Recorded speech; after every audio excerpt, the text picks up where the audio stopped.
Yo creo que yo inicio realmente pues por una afición y un gusto por la música. Creo que también una buena influencia fue mi padre, que era un melómano y compraba muchos discos y, y escuchaba yo muchos géneros diversos en casa y cosas yo creo que interesantes y de buena calidad de muy diversos géneros. Y en algún momento empiezo a tocar la guitarra, que en realidad la habían comprado para mi hermana, pero después de algunos intentos de clases la dejaron en el closet y yo fui y la saqué y empecé a buscarle el modo yo solo, ¿no? Y y yo creo que eso puede haber sido como el principio del interés, pero en realidad yo pensaba dedicarme a la ingeniería automotriz y por eso me metí una vocacional de físico-matemáticas y a unos primeros años en la ESIME, en el Politécnico, pero luego resultó que por contacto con un amigo que me ayudaba con las matemáticas y el cálculo diferencial y todo esto, acabé conociendo un departamento de producción audiovisual de una empresa de brokers de seguros y empecé a producir audiovisuales. Y me fue bien y después de eso estuve trabajando en algún momento para Noble y Asociados, para Walter Thompson, haciendo cosas de publicidad, también ya con todo esto, la fotografía, el diseño gráfico. Y entonces decidí que quería estudiar una licenciatura de comunicación, algo que tuviera que ver más con ese medio, ¿no? Y, y efectivamente dentro de esta licenciatura pues también empecé a hacer cosas de audio, al igual que de fotografía. Y un año después decidí llevar paralelamente también la carrera de cine en el CUEC. Y en el CUEC pues también me gustaron los dos campos, el del audio y el de la fotografía. Y pues prácticamente me seguí viviendo 10 años del cine y de la fotografía y de estos medios, hasta que una amiga que seguramente tú también conoces, Lily Taylor, me pidió que la ayudara a... Primero fue a sonorizar una fiesta brasileña en el Club de Periodistas, pues básicamente con un equipo que tenía en casa que pues rebasaba un poquito las cosas normales de un equipo de casa porque tenía una consolita Yamaha de 8 canales y una grabadora de carrete y estuvimos grabando y editando música en las cintas, preparándolo para la fiesta brasileña y y allá, bueno, pues también tuvimos que poner algunos micrófonos para la batucada y y eso pues se puede considerar que el primer evento que sonoricé. Lili entra a trabajar para la delegación Miguel Hidalgo para hacer conciertos en el Teatro del Granero y empiezan con un ciclo que se llama Cuando las mujeres cantan y el primero de estos eventos que yo fui invitado de público sonó muy mal. Y entonces le dije a Lili, ya en la sobremesa, en camerinos, pues que por qué no hacíamos algo para que eso sonara mejor. Y pues me pidió ayuda. Estaba ahí también Eugenio Toussaint, que había ido pues como que a picar la salsa porque se iban a presentar después. Tania Libertad también estaba ahí. Y entonces pues se armó una especie de vaca de equipo de sonido porque Tania dijo, pues yo tengo unas Bose y una consola, y Gerardo Batis, el Cheyo, dijo, pues yo tengo una Pibi y unas Electro Boys, y entonces para la siguiente semana, porque esto era una vez a la semana, pues tenía yo de alumno a Thierry Gutals, en la Universidad Metropolitana, y le pedí prestada su combi, le dije, voy a ir a recoger unos equipos, ¿me prestarías la semana que entra tu camioneta y yo te dejo mi carro? Y me dijo, sí, pero a la hora de la hora en realidad me dijo, vamos juntos. Y entonces se subió al barco Thierry también, pasamos por el Cheyo y nos fuimos a montar al Teatro del Granero. Y bueno, lo hicimos bien, nos fue bien y nos seguimos haciendo los conciertos del Granero cada semana todo un año. Y entonces, bueno, eso se volvió un laboratorio de experimentación, de aprendizaje. Y al año Lili me pidió que si le ayudaba a sonorizar el Auditorio Nacional para Pablo Milanés. Yo le decía, no, Lili, yo soy fan de Pablo, pero ¿cómo crees que yo lo voy a hacer? Me convenció nuevamente y lo hicimos y nos fue bien.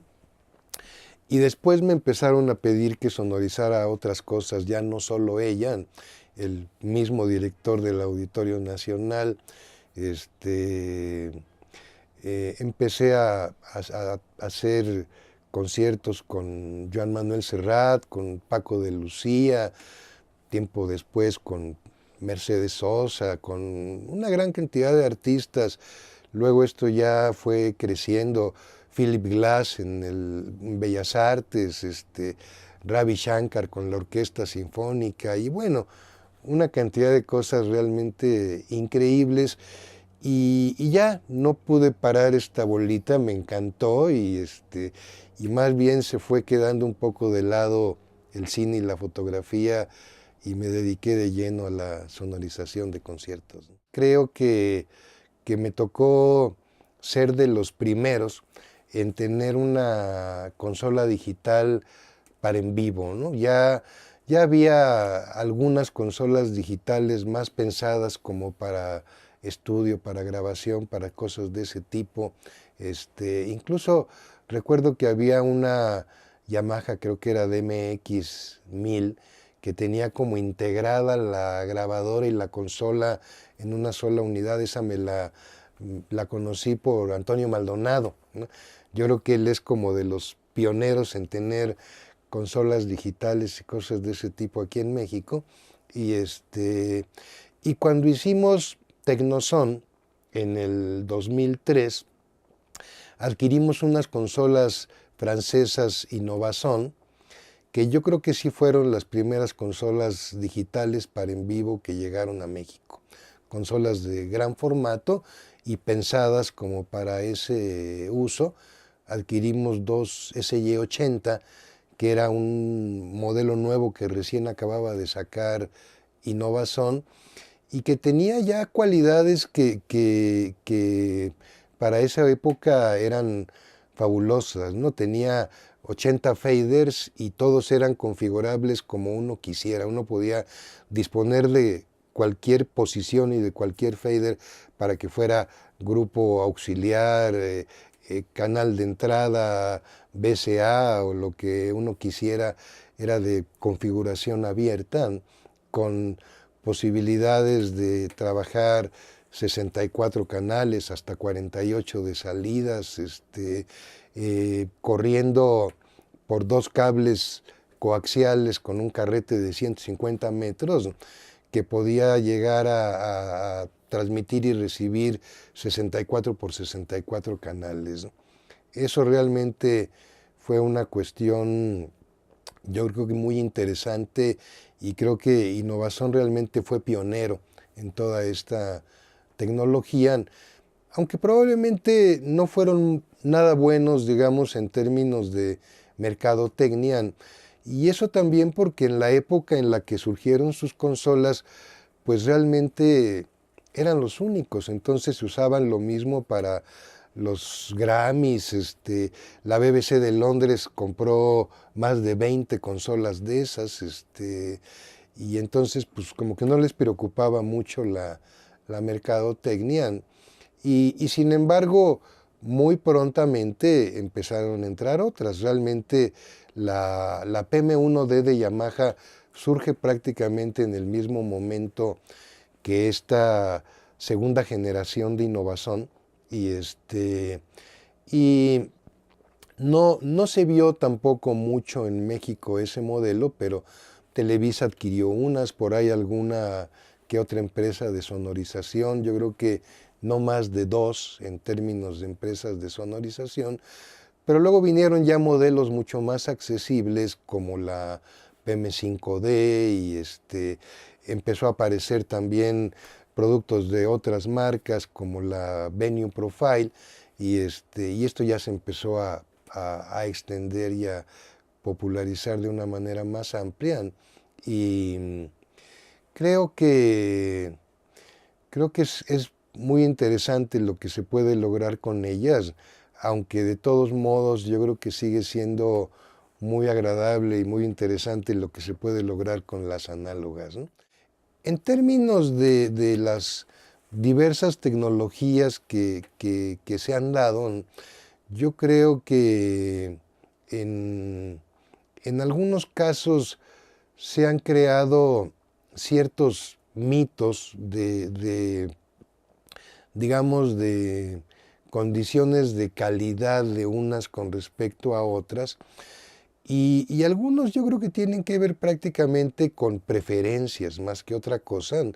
De repente hay algunos preamplificadores que tienden a tener una coloración que puede parecer agradable y entonces parecería que esos son los preamplificadores más buenos, ¿no? Cuando en realidad otra persona podría opinar que los mejores son los más transparentes y los menos coloreados, ¿no? Entonces, hay toda una batalla campal en ese terreno, ¿no? En términos de cuál es el mejor muestreo que se debe de utilizar, 24, 32 bits, a 48 o a 96 kilohertz y todo esto, pues bueno, es parte de esta batalla campal entre los fabricantes, pero yo diría que una de las cosas más importantes a rescatar en términos de lo que deberían de producir todos estos diseñadores y fabricantes es el hecho de que las consolas sean amigables como para que uno realmente pueda hacer su trabajo, que es un trabajo de escucha, ¿no? Y que también implica en gran medida estar viendo la escena, estar viendo al artista, ¿no? Estar viendo quién interviene, qué están haciendo, ¿no? Y yo creo que algunas de estas se han vuelto incómodas en el sentido de que hay que estar viendo demasiado la pantalla y botoneando demasiado para ir de un menú a otro para poder acceder a lo que uno quiera. Y entonces en ese sentido se pierde la atención del espectáculo, ¿no? Y muchas veces yo he visto en esta labor mía de estar también como arrendador al lado de otros ingenieros que son los que están usando la tecnología, ver cómo de repente se clavan visualmente en algo que en realidad lo que debían de hacer es estar escuchando, ¿no? Creo que ese es como que el gran reto que tiene por delante toda esta tecnología de las digitales, ¿no?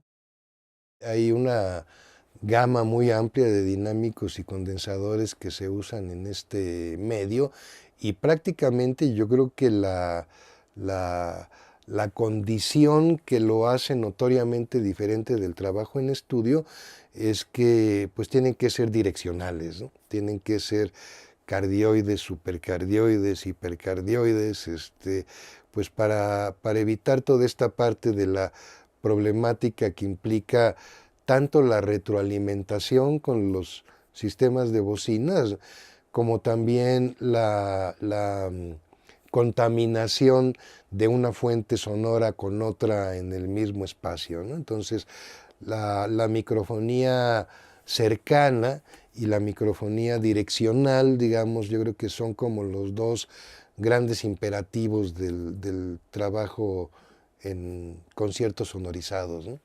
Yo creo que en realidad hay una riqueza muy amplia de gama de modelos, de productos, de marcas, y yo diría que pues dentro de esto AKG, Shure, Sennheiser, DPA, pues tienen cosas extraordinarias para este tipo de trabajo, ¿no? Luego hay algunas todavía un poco más sofisticadas que, como podrían ser, por ejemplo, los micrófonos Schweppes, que se han vuelto muy solicitados por parte de los cantantes de ópera para sonorización en vivo, y precisamente porque son un patrón wide cardioid, ¿no?, pensado para alguien que no se va a pegar el micrófono a la boca, ¿no? A la inversa, cuando tenemos una situación de cantantes que lo usan completamente pegado a la boca, pues hay algunos modelos que podrían resultar muy poco convenientes, ¿no?, porque no tienen, digamos, una defensa considerablemente contundente para frenar la velocidad del viento, ¿no? Y entonces popean, ¿no? El diseño del windscreen del micrófono es deficiente, ¿no? Y entonces no se pueden usar muy pegados, aunque uno considere que es un micrófono muy bueno. Si el cantante acostumbra a usarlo pegado, pues no va a ser nada recomendable que use alguno de estos micrófonos, y habrá otros que se comportan mucho mejor en esas condiciones. A la altura de esas épocas que mencionábamos, de esos conciertos del Auditorio Nacional, viejo auditorio todavía sin remodelar, lo que existían eran cajas sueltas, digamos, unos subwoofers enormes que le llamaban ballenas, unas cajas de medios graves con 1 o 2 unidades de 15 pulgadas y otras cajas menores con cornetas de agudos o algunas cornetas muy grandes de agudos o de medios pensadas para tiro largo. Pero aún con esas herramientas uno tenía que seguir pensando bajo este mismo concepto, ¿no? ¿Cómo voy a lograr irradiar el sonido a todas las direcciones que tengo que cubrir, ¿no? ¿Cómo voy a lograr aislar lo más posible mi sistema de sonorización del público de mi área de escenario, ¿no? Con la herramienta que sea, uno se tiene que plantear esta situación. Los fabricantes empiezan a desarrollar algunas tecnologías que mejoran estas condiciones.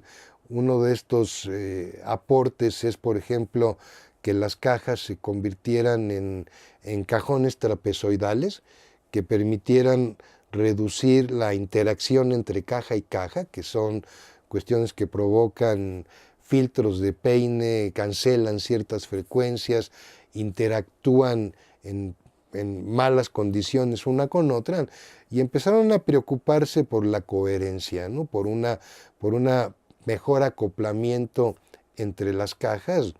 Y yo creo que un segundo aporte, aparte de las cajas trapezoidales, fue empezar a desarrollar cornetas en las unidades de medios graves, medios y frecuencias altas más apropiadas, ¿no?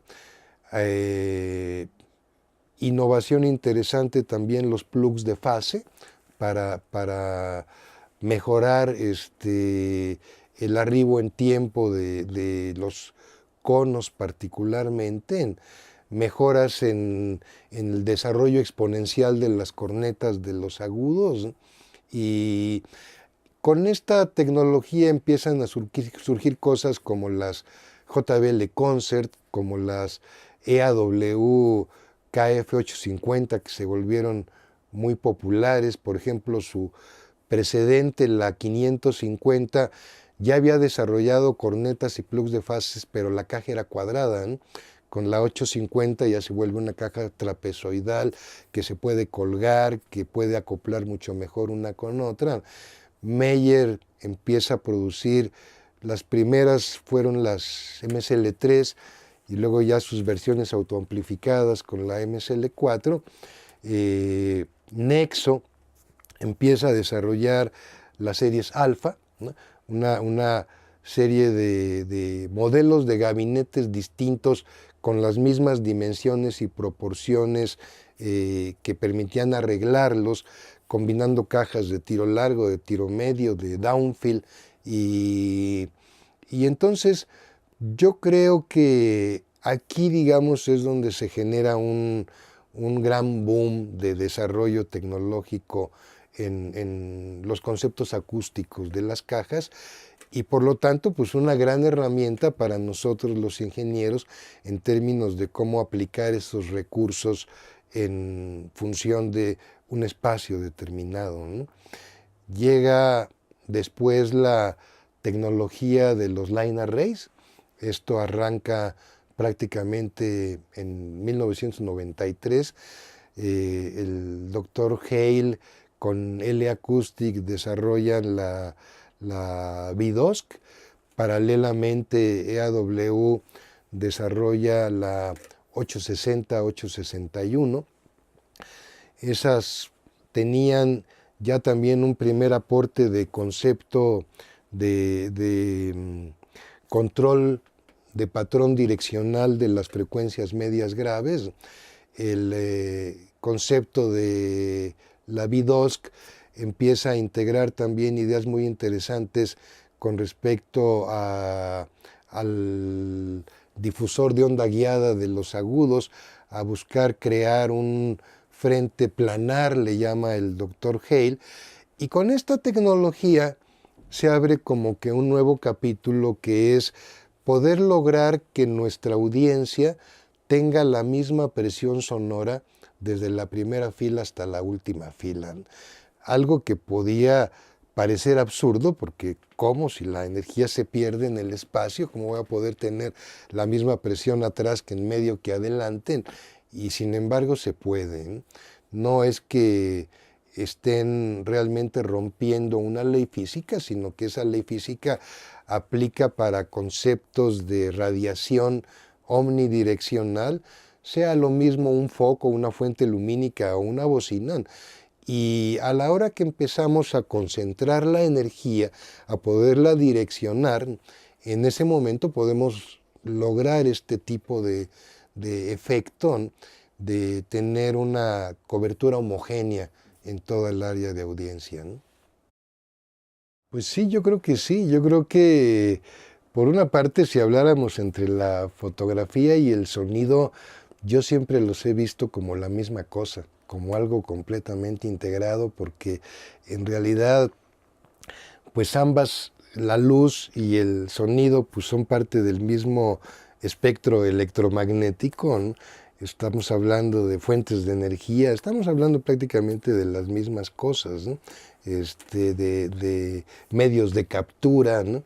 Y con respecto, pues, a la comida, pues también tiene todo su aspecto físico, ¿no? O sea, finalmente, pues estamos hablando de temperaturas, de capas, de procesos y órdenes entre una cosa y la otra, y sobre todo, pues yo creo que, como toda disciplina, sobre todo de encontrar un gusto por la dedicación, por tratar de hacerlo bien, ¿no? Yo creo que eso sería como el elemento común que pues yo creo que debe de tener para cualquier persona el dedicarse a algo, sea de hobby o sea de profesión.